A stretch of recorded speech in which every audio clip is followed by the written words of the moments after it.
Josh Green here for Seconds Out. Delighted to be joined by top trader, Mr. Barry Smith. How are you doing, Barry? All good this morning, all good, all good, all good. Very happy. Bright and early, 7:45 in the morning. Not many people want to be doing interviews at 7:45, I can tell you that. Early bird, get early worm. You're not wrong there, not wrong there. Big weekend for the gym over the weekend. Sunday, Fabio Wardley and Chris Kongo out. Let's talk about Fabio first, reflecting on his draw with Frazer Clarke. A real tough fight, a possible fight of the year contender. What was it like to be at ringside for that one?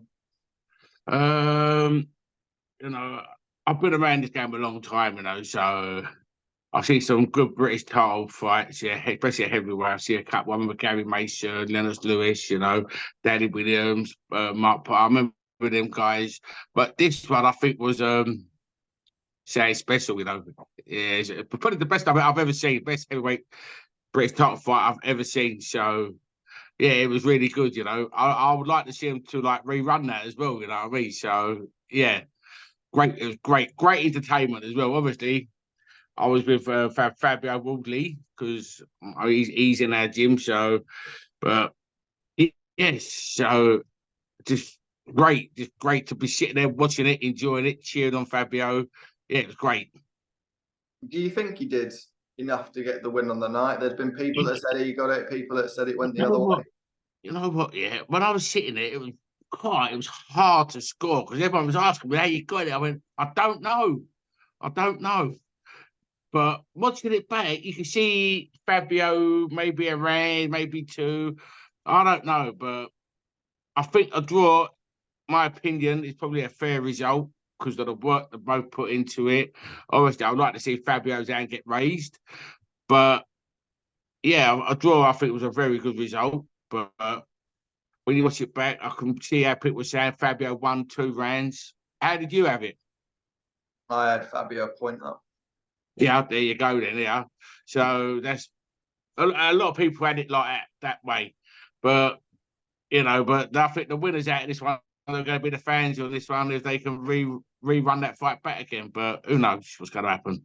Yeah, rematch definitely on the cards. I've seen some people suggesting that the rematch could happen out in Saudi. What would your thoughts be on that, with it being obviously a British title fight? For the business or for the fighters, they would rather do it in Saudi. But as a British boxing fans, I think they would like to see it over here again, because it is a British title and it should be fought on British soil. So that's something, I would like to see it over here. But on a business sense of things, Saudi, that's where the money is, seems to be where the money is at the moment. But I would like to see it run here again. Yeah. You in the corner on Sunday night with Chris Kongo. Many people saying a career best performance for Chris out there against Florian Marku. Certainly impressed. What were your reflections on that? A lot of people are saying that to me. It's the best I've ever seen Chris Kongo. But, I see this all the time in the gym with Chris, yeah? So it's nothing new to me. I know Chris can turn up and I know Chris can put on a display, yeah? So I think he's turned a mental corner now in his career now, yeah? Where he knows he has to perform now. He has to perform, So he put on absolutely a masterclass performance, schooled Marku in every sense of the way, He was just sitting fresh air all night long, he was. But, yeah, so that's where we are with that fight. So Chris moves on. Florian was very animated in the build-up, had a lot to say at the press conferences and at the weigh-in. Do you think that sort of came back to bite him? Well, yeah, because Chris was just cool, calm, and collective with it all, They thought Chris was scared of him. Chris ain't scared of nobody. Chris don't fear nobody. Trust me, I know Kongo. Kongo was thinking, they think I'm scared of him. I know Kongo's not scared of nobody. He's been around too long in boxing to be scared of anybody. Listen, he had a lot to say. Chris was just never said nothing at the pressure. But at the weigh-in, Chris went and dropped it on him, yeah? Yeah, so that's where we was with that fight. But at the end of the day, Chris went in there, done the job done. I know in the aftermath of that fight, Florian's team, I've heard rumours that there's there was an injury to Florian in the lead up to that fight, a broken hand it's believed to be. Your thoughts on that? Really strange to see maybe he went into the fight with an injury. Well, a broken hand, I've heard it from a few people, Chris Kongo's management team, I think, got an email from SJM saying he had a broken hand. Yeah, so they'd like to rerun the fight back. But hold it. I've heard Ben Davison said about an injury on his hand as well. Yeah, hold up. Let's get this straight right now. Yeah. If they knew this boy had a broken hand, if Ben Davison knew he had a broken hand, SJM knew he had a broken hand, his coach knew he had a broken hand, what the hell are they fucking sending him in the ring for? Live on Sky Sports in front of the whole world with a broken hand to box Chris Kongo. Yeah. I think Grant Smith is a very experienced coach to allow that to happen. I don't know if he allowed it to happen, but I'm not there. But I think he's experienced in boxing. I don't think he'll allow that to happen. So was it a broken hand? I don't know if they're making excuses or what. I don't know because I wasn't there. But if they have sent him into a ring with a broken hand, if they have done that, it leaves a lot of question marks to be answered. But I'm not having it. Grant Smith wouldn't do that, I don't think. Send him in there now. And unless he didn't know he had a broken hand, but how would you know your fight man got a broken hand? That's what I'm saying. You would know when he's hitting the pads. And how about when he goes to see the doctor, the last medical before you get out of him, the doctor checks your hands. Am I correct on that? I am. Yeah, you get checked over. So why didn't the doctor pick up on his broken hand? I don't know. I don't know if it's genuine or not, but if they knew he had a broken hand walking into that ring, man, there'd be no way I'll be sending Chris Kongo, any of my fighters, into the ring with a broken hand. I would have got the fight postponed. So let's just drop this and stop making these excuses up like this broken hand. He got schooled, he got beat. We move on, he rebuilds again. That's how it happens, yeah? Yeah. Chance in around, 8 days time for Jordan Gill to keep the run going, keep the unbeaten run going for the gym as he takes on Zelfa Barrett. Went into the Lions Den with Mick Collin and really sort of overcame the odds in that one. It's going to be a similar story if he's going to go and beat Zelfa Barrett, but he really likes these challenges, doesn't he? Yeah, Jordan does. Like when we went to Ireland with the Mick Collin fight, went into the Lions Den, no one gave Jordan a chance then. But I was going around telling everyone that Jordan Gill will stop him. And people will look at me like I'm mad. But I told everyone what Jordan was going to do. We're going into the Lions Den, we're going to cause a massive upset. Yeah, and that's what it is, we have got no pressure on us going to Manchester like we did in Northern Ireland. Got no pressure on us at all. We're going to be nice, calm, relaxed, yeah.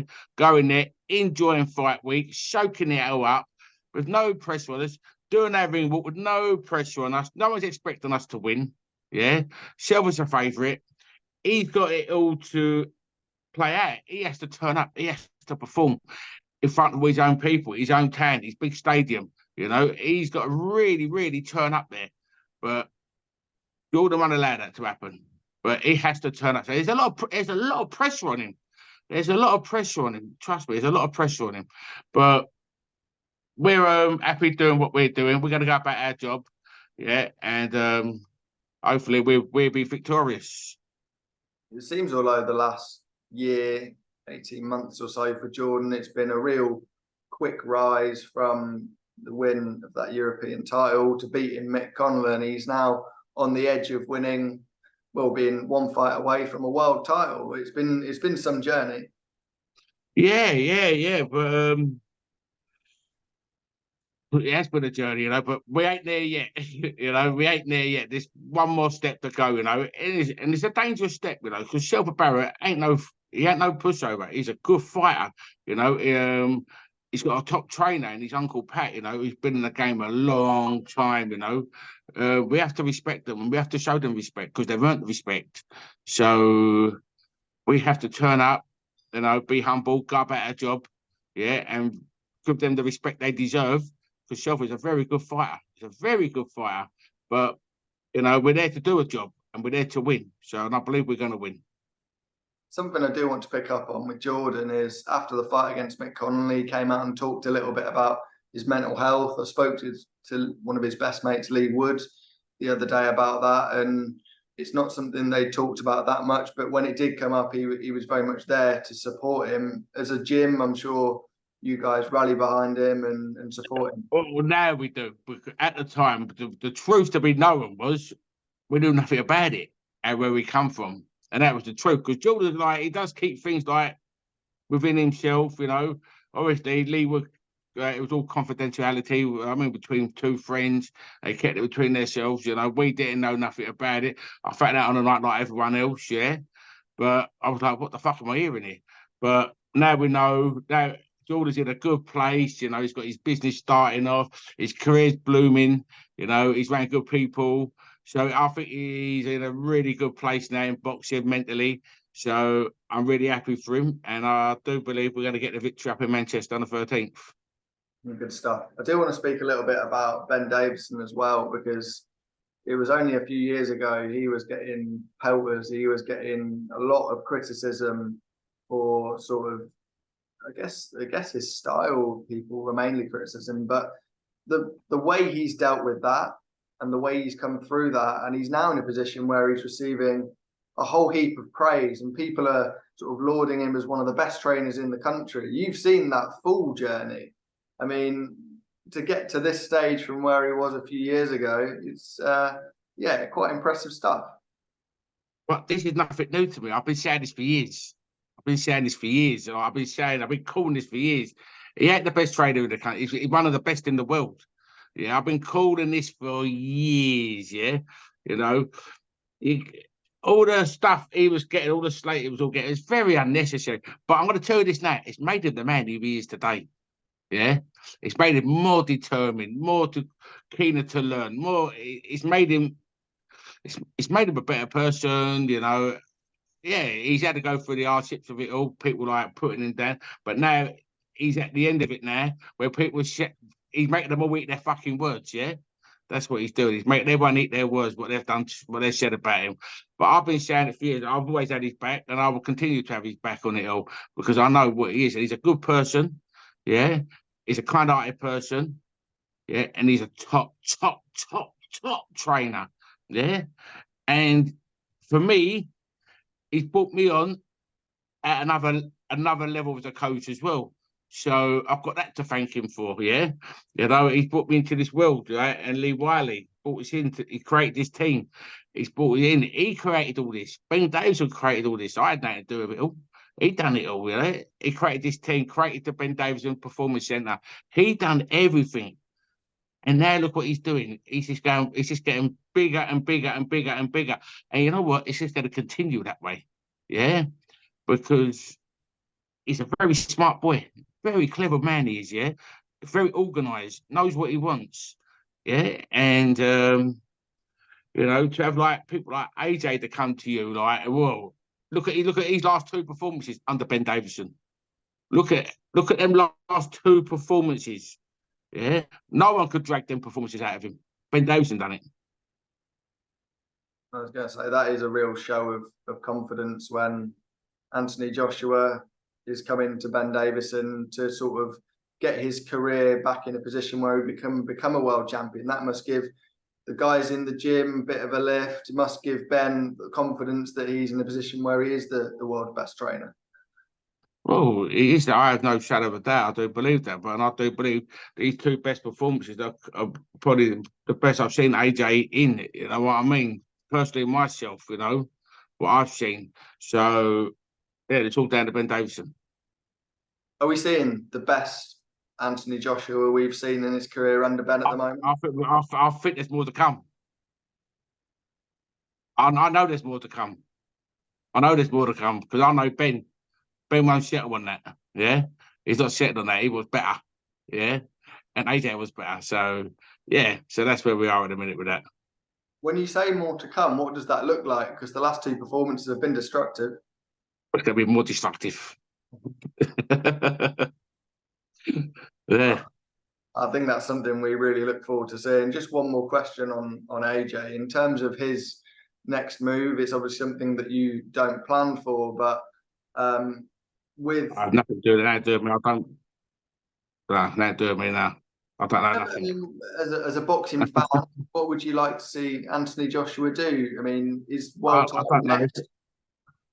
I don't know. I don't know. I don't know. It's nothing. I don't know. It's not for me to comment really on. You know, I'm saying it's down to the team. The team actually do it all. I'm just there. I'm just part of the team. That's all I am. You know, so I don't really get involved in the business side of boxing. But for the guys in the gym, having someone like AJ around must be a big lift. The likes of Jordan, the likes of the guys we've talked about in this interview, having a world champion, a standard there to rise to.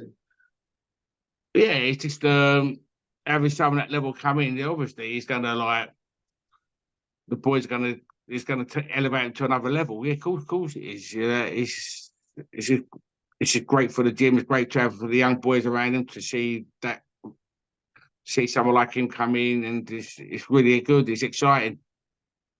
All right, Barry, I really appreciate your time this bright and early in the morning. I'm not sure if you've had your breakfast yet, but I haven't had mine, so I need to go and grab some. And yeah, hopefully we'll catch up again soon, mate. Thank you.